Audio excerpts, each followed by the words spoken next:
Identification, smart talk. We have some things to get out of the way to make sure we're all on the same page.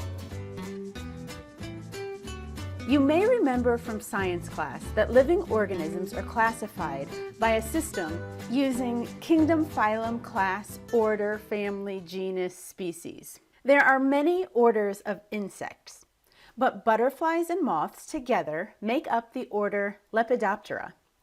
That term literally translates to scaly-winged insects. And if you look in the photo here, you can see an up-close shot of a monarch butterfly wing.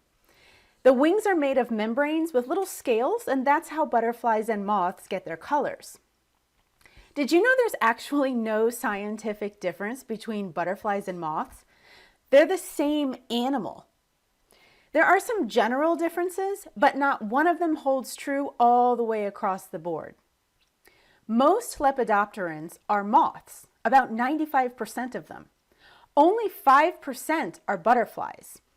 They both serve the same function in the ecosystem. Now, butterflies usually get our attention a little bit more because they're colorful, but that's only because they're day flying. They're diurnal. Oftentimes, moths don't have colors in their wings. They're brown or dark colored. That's because most moths are nocturnal, and when you're flying at night, no one can see your colors anyway.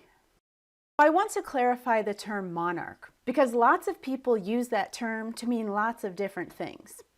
In this course, and technically speaking, monarch is the common name for the scientific organism classified as Danis plexippus. When scientific names are written, they're written like you see here in this slide.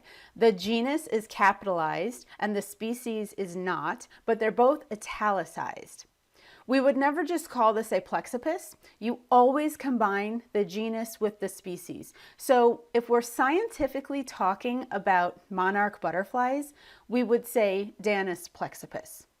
People often say the word monarch and they're not talking about Danis plexippus, and that can make things really confusing.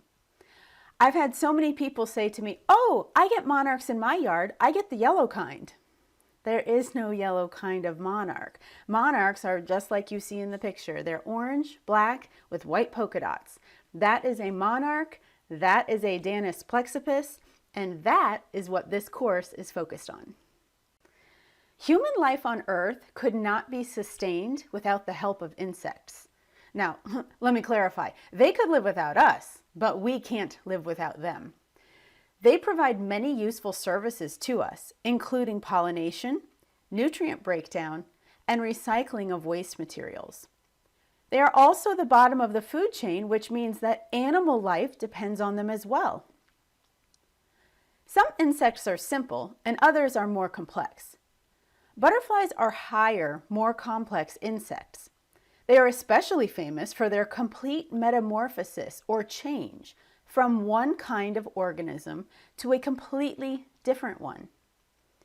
Most insects like roaches, flies, termites, and mosquitoes are underappreciated by humans, to say the least. But in a twist of evolutionary fate, butterflies have captivated the attention and affections of humans. They are the showy advocates of the insect kingdom. People will pay attention to insects because of butterflies.